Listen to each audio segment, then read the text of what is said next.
Welcome to Dove and Dragon Radio. I'm your host, M.L.Ruscsak. I'm here with my very special friend and author, Link.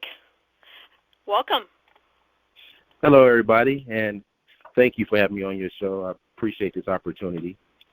Now, you're one of our wonderful authors at Dove and Dragon, and you just got your pre-release of your book just a few days ago. Right. So, what is the book about for our listeners? So, the book is based on my events of working as an undercover officer. However, it's in fiction form, and it tells a very eventful story of how a city detective is trying to overcome the corruption within the city, but still be a protector of his community neighbors and leaders. Right. Now, the book takes place in Cleveland, Ohio. The cover is awesome. I love it. I'm a little impartial to my covers, so. Well, it is a beautiful cover. It is. And the good thing about that I like about the cover is the building that oversees the bridge. That's actually where the Secret Service Organized Crime Task Force was housed out of, and that was one of the organizations I was attached to. And how did I know that would work with that cover? I know too much about Cleveland to have not incorporate that somehow into the storyline. But even though it's not in the story, but it needed to be put in the book. So we have this wonderful book out. Are we planning a sequel? Actually, I'm already working on the sequel as we talk today. I'm deeply in chapter 2 of it. So, yes, cool. There's going to be a sequel. And awesome.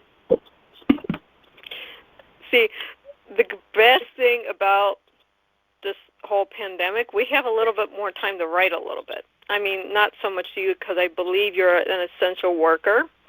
We can't get too much into that. But the rest of the authors within the house actually have time to write stuff. Right.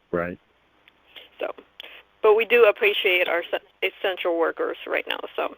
Well, thank you. I look at it as a band of a hand. I mean, even though you have the thumb is just as equivalent as the rest of the fingers on the hand. And to grasp everything that you need everybody working together. Correct.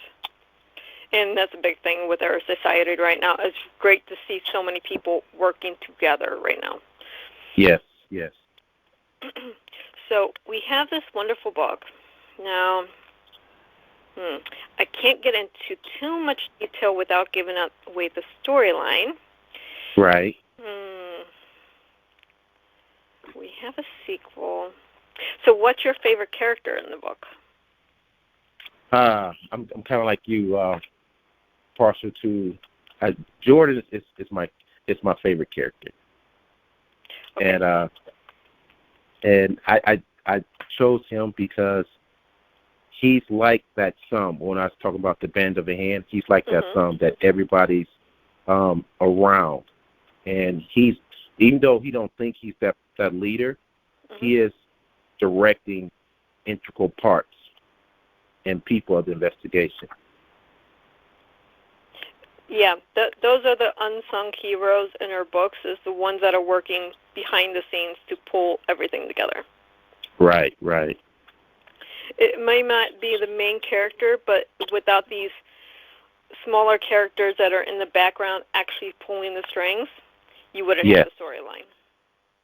And that is true. So is George going to make an appearance in book 2? Definitely. Okay. Yeah. Okay, so I know you don't have a lot of downtime, but what kind of books do you normally read? Actually, I'm a big fan of Tom Clancy. Real big fan of him. The books and the writing style that he uses, it catches my attention. However, I am also that kind of person who likes to read other books of smaller authors, because it's also those smaller authors who have great storylines as well. Mm-hmm. One of the books I did read, it was, I would say, 5-6 years ago. It's called The Carter, the Cartel, or Okay. Carter, and basically it was based on a young man who grew up without his father and wound up getting to the drug game, but consequently wound up meeting his stepmother after he found out his father had passed, and his stepmom was also the drug lord of the Miami drug team. Wow. So they wound up building this big drug enterprise. And it was a pretty good book because, unlike his father, he had ambitions of being someone and not being a drug game forever. But due to his father's connections, he had people out to kill him. Right. Sometimes we have especially in our books and movies, the father's connections often lead to the children, even if the children aren't involved directly in the father's business. Exactly. It makes it for a wonderful storyline, and you always, are they involved or aren't they involved? Because you have people after them, but common sense would go, no, they wouldn't be after him if there's no reason, but at the same time you go, well, it kind of makes sense. Right. And like I say, as you know a lot about Cleveland, I mean, growing up in the city of Cleveland, it was very interesting because during my timeline, you had areas that drew their own conclusion about other people. However, when you cross those different zones, that's when sometimes you was also challenged with adversity. Exactly. And to overcome that adversity is one of the things that a lot of Clevelanders have done, but there's still others who need that help to be pulled up. Right. I grew up about 45 minutes from Cleveland, so I know the Cleveland area very well. Right. And even within the city I grew up in, we had 3 sections. And all 3 sections, if you're not from that section, they look down on you. It doesn't matter what side that you're on. Mm-hmm. They look down on you because you're on the wrong side of the city. Yes, and that is true. And it kind of builds a thick skin on you if you don't have one already, because to deal with certain people, you have to know the background of that person. Mm-hmm. And history is so important nowadays. And I know a lot of our today's youth are not so inclined of their history, no matter what culture they come from. Correct. It's like they building a new history. And there's nothing wrong with building a new history, but you have to know your roots as well as the other person's root if you're going to cohabitate with them. Mm-hmm. It is. And it's a lot of things that are in history are not taught. Therefore, today's youth don't know, so they're inventing history based on what they think happened. Exactly. And I, as I got older and read different books, and it's funny, I read a book written by Colonel, well, now he was given the honor of General Colonel Charles Young. Back in the early 1900s, he was originally a person who grew up in Kentucky, Ripley, in Kentucky, and he moved to Ripley, Ohio. Mm-hmm. And while living in Ripley, Ohio, he scored off the charts in all of academics where he can be, and wound up applying to West Point. And at that time, there were not a lot of African Americans even in West Point. but due to his ambitions to persevere and his knowledge, he wound up getting to West Point and becoming one of a well-known leader, to where just recently in 2020, February 11th, he was honored by his home state, Kentucky, as a honorary general brigade. And this guy passed away in 1922, and it took this long for him to be honored for all the accomplishments he did way back then. Yeah. It's sad that we have to wait almost 100 years for some of these people that are major political, major military figures to be honored correctly, or for their story to finally come to light so they can be recognized. Yes. And being that, like I said, being from the Cleveland area, I want to tie in everything. The areas I lived in, the areas I worked in, just tie it all in to show different communities. Because a lot of people don't realize how complex Ohio is. When they look at Ohio, they think, oh, it's a Midwest state, which is untrue. The state is actually broke up into 3 regions. And for those who don't know the history, it's the west part of the state is only the essential part is to be called Midwest. As you look at the southern part of the state down by Columbus, Cincinnati, before you go over the Howard River, that's actually the south, because the Mason-Dixon line runs right through downtown Cincinnati. So technically that's considered a southern state. But when you go up north, by the northeast of the state, Cleveland, Akron, all that area, you're looking more at the East Coast. I mean, just a 3-hour drive from downtown Cleveland to downtown Buffalo is only 3 hours. And we're talking about Buffalo, New York. So that's how close Cleveland is. That's why Cleveland's more considered the East Coast than more than a Midwest city that everybody thinks it is. And it's a lot of history. Right. There's so much history in Ohio. Okay, I've lived in the Cleveland area. I've lived in the Columbus area. I've traveled to the western side of Ohio.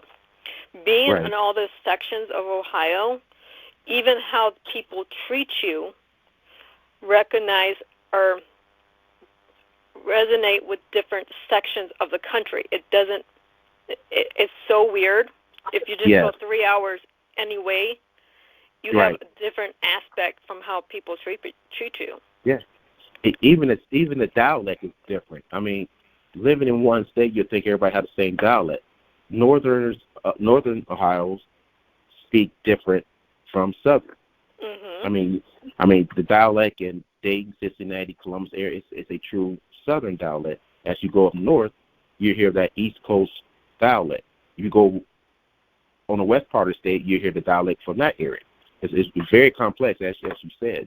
Different people look at you different ways. And then you put a city like Cleveland, just as a whole. There's 3 sections to Cleveland that I'm aware of. Like, you have West Cleveland, East Cleveland. Right. And then you have right in the middle where they meet. Now, you go any which way, and you're going to be a completely different type of city. But it's still Cleveland. Exactly. That is so true. That is so true.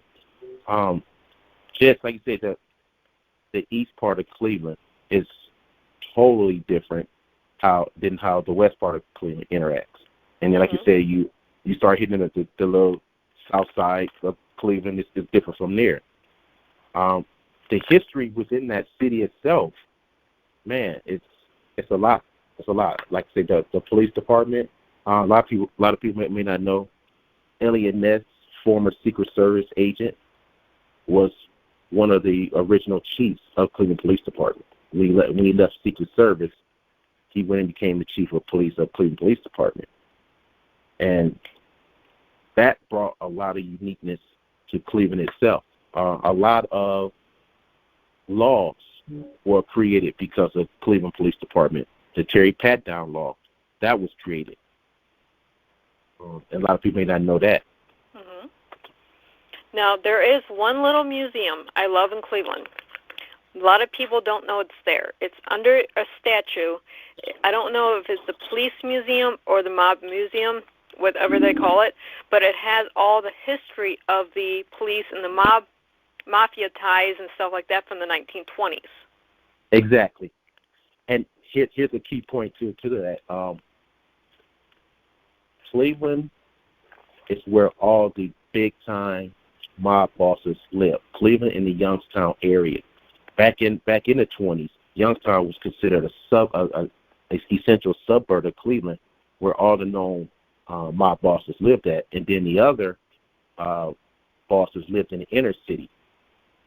Danny Green, an Irish mob boss, who came in and was notorious. He ran havoc in Cleveland. He had a lot of the Italian mob bosses scared of him. Mm-hmm. And he ran the northwest side of Cleveland, over by the Collinwood area. And he was a big guy on the radar that a lot of people was scared of. Yeah, we always hear about New York with the crime bosses in the 20s. We always hear about Chicago. But the truth is, a lot of them were ran out of Cleveland. Yeah. A lot of the big mob, organized crime syndicates were ran out of Cleveland. Cleveland was the home base for all that. Chicago, New York, even those small towns like Newark, New Jersey, things of that origin, all came out of Cleveland. Right. It wasn't just they had the mobs in the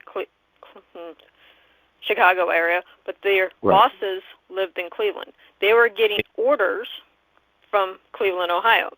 So we're putting all of this into your fictional book as much as possible. But it's all ties in.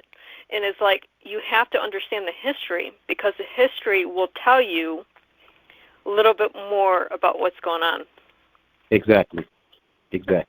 And that's the big thing where a lot of our youth have gotten away from history, and it's sometimes challenging for them to understand the way life it is, where it is, how it's running through.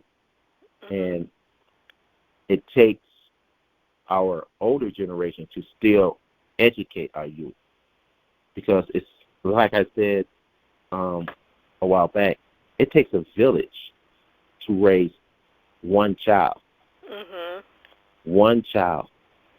And now that these villages are no longer in existence, we have a lot of children growing up to be adults who are confused and lost. Very true. I am so thankful that I was able, when my daughter was younger, to homeschool her, because there's a lot of history, not just Ohio history, but American history as a whole, that is not taught in schools. Exactly. So one thing I did, starting with the Revolution, was, we know the American history as told from an American point of view. Well, there's 4 other points of view. And my daughter was like, how can you have 4 points of view when there's only 2 sides of the war? I'm like, no, there's 4. You have the British side, you have the settler side, and then you have the Native American side from both sides, those that sided with the British and those that sided with the settlers. Exactly. There you go. You have 4 points of view. And a lot of people don't realize that when Great Britain entered, because one of the battles were fought in Cleveland, Ohio, one of the Britain Wars, they brought along the Protestant religion, which is a big factor in today's culture. The product is called the Western dominant civilian life, and how does it originate with other citizens of the Western world. And that the Protestant religion was a strong religion that came over from Great Britain, even back in the 5th century with Queen Elizabeth.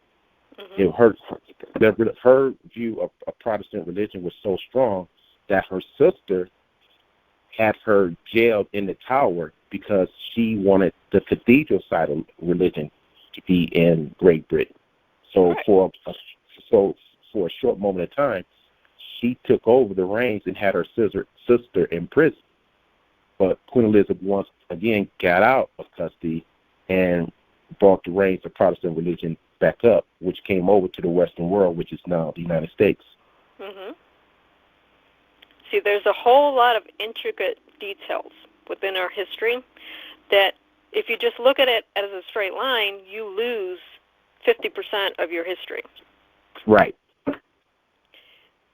You have to look at each 10 years periods, because if you don't look at it as a 10-year period, you're just looking at a straight line. Well, there's a lot that happens in 10 years. It is. Even with 5 years, a lot happens, but definitely in 10 years. Yes. Well, I go with 10 because I like round numbers, but, you know, it's funny because you look at it, and we're in 2020 right now. You go back to 2010. What happened between 2010 and 2020, just in history? What major events, you know, changed the last 10 years? Go back 10 years before that, 2000 to 2010. Right. Major events happened in there to change how our country operates. Not just our country, but the world. Right. But we're not teaching all that. We're teaching little snippets. Correct. And, you know, you say between 2010 and 2020, a lot of people from other parts of the world is not inclined to 1 October. 1 October is where we had the massacre in Las Vegas where a gunman stood from a hotel casino and gunned down almost 100 people from a hotel casino. These were normal people who were vacationing in Vegas or living in Las Vegas, walking the strip, enjoying themselves, enjoying a community concert, and this guy decides to take a 50 caliber weapon and just randomly shoot people on the walkway.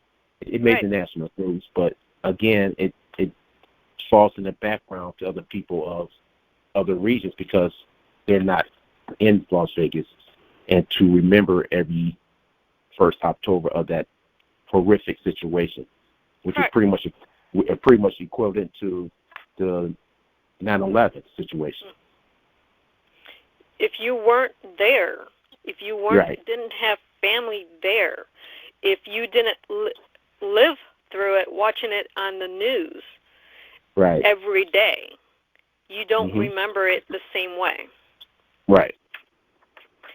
Now, what people don't realize, the same time of having the U.S. 9/11, there was another attack, I believe, and you can correct me if I'm wrong, it happened in France at the same time in the same moment.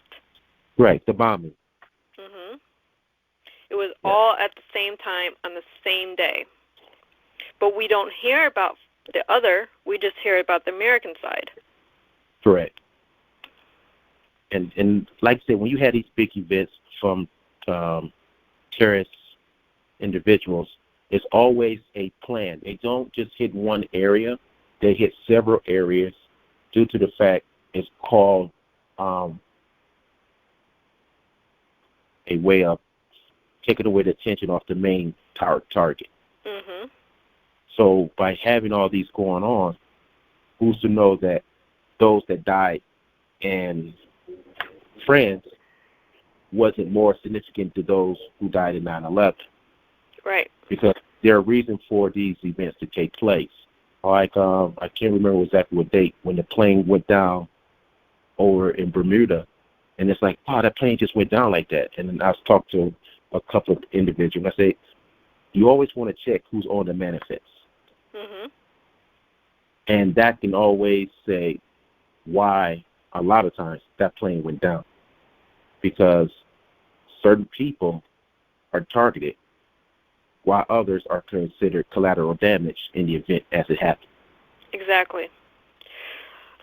I am a conspiracy theorist. This is my whole thing when I get into my spare time. I love running conspiracy theories because everything happens for a reason. Right. So I never look at something that is just a chance of something happening. No. Who was in there? Who was on that plane? I watch air disasters all the time. Right. They say why the plane went down, but at the same time, okay, I can play conspiracy theory with every single one of those episodes, unfortunately. But there's always a reason. Oh, definitely. Distraction is the key. For those who never read Sun Tzu, the Art of War, he talks about in one of the chapters how distraction is the key component in taking down an entity. I mean, a lot of business people who run Fortune 500 companies, they use the model of Sun Tzu in Art of War to run these big profile companies.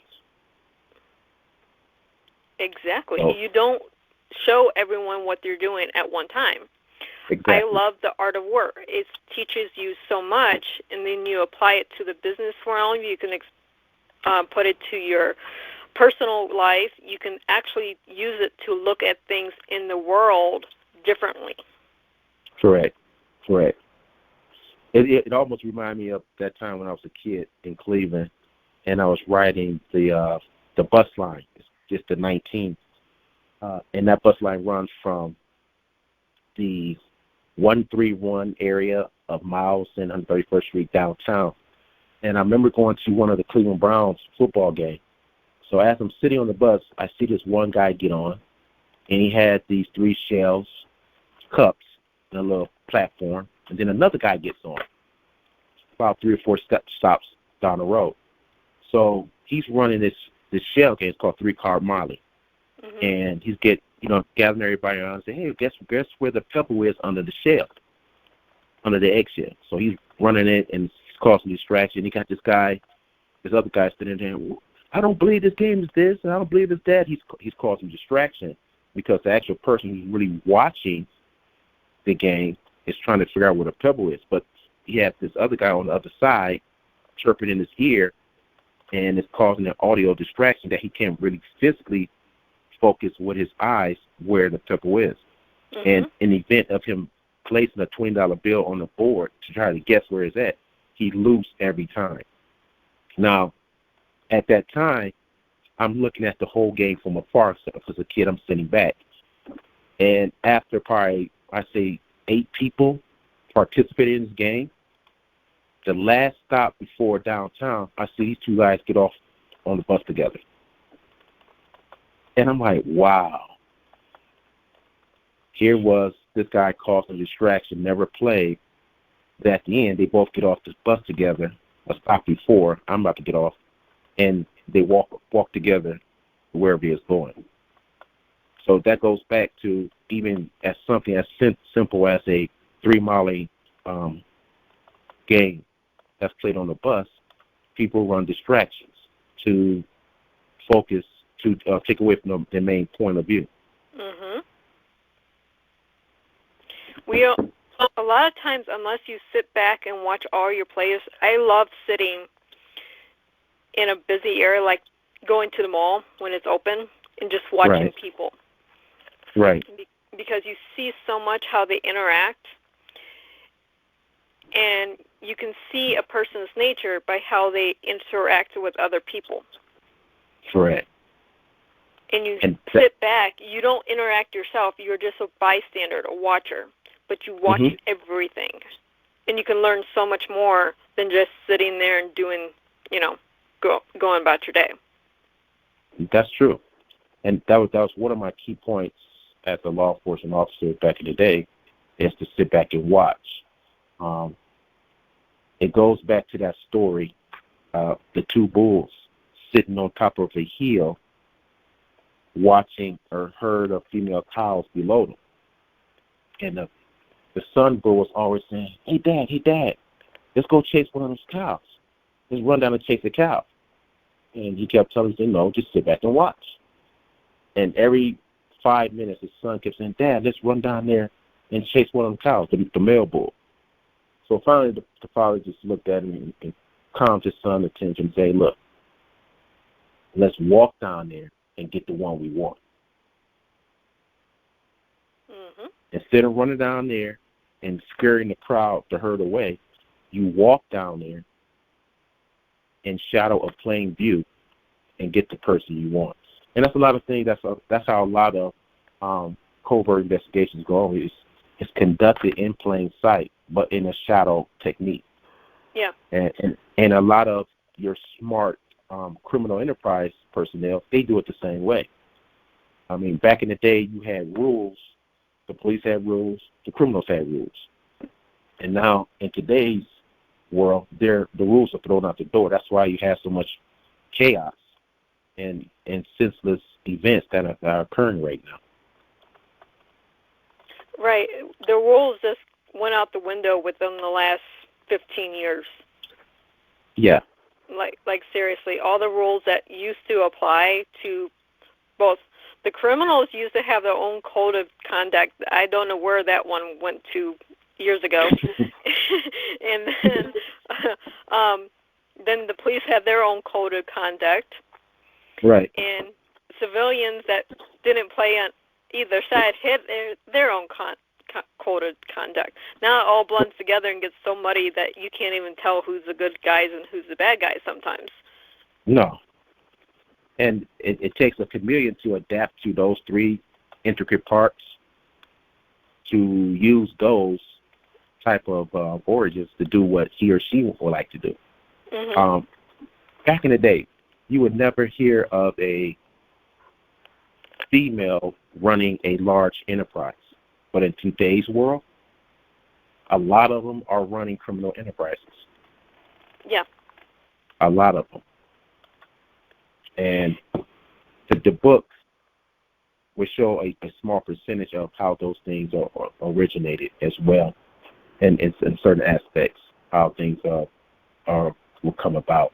I think a lot, especially those who are from Cleveland, they're going to be able to relate back to how this book originated and where the events occurred. It'd be a good read for them as well. Very well. Well, we're almost out of time, and as much as we can sit and go over criminal enterprises all day because it's interesting, where can our readers find you? I have my I'm on Amazon. It's my bio and stuff as well.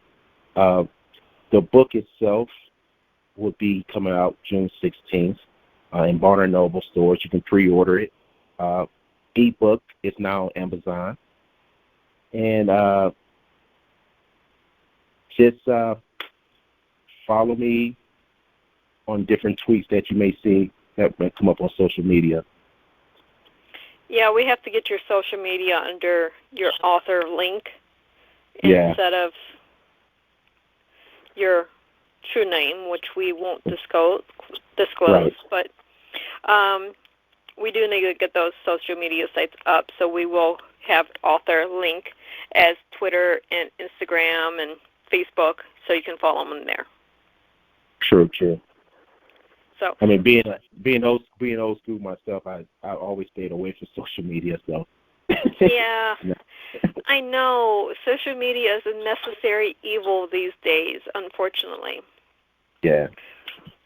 But I love having you on the show. When we get close to the release or closer to having book 2 finished, we'll have you back on the show because I love having my authors on here.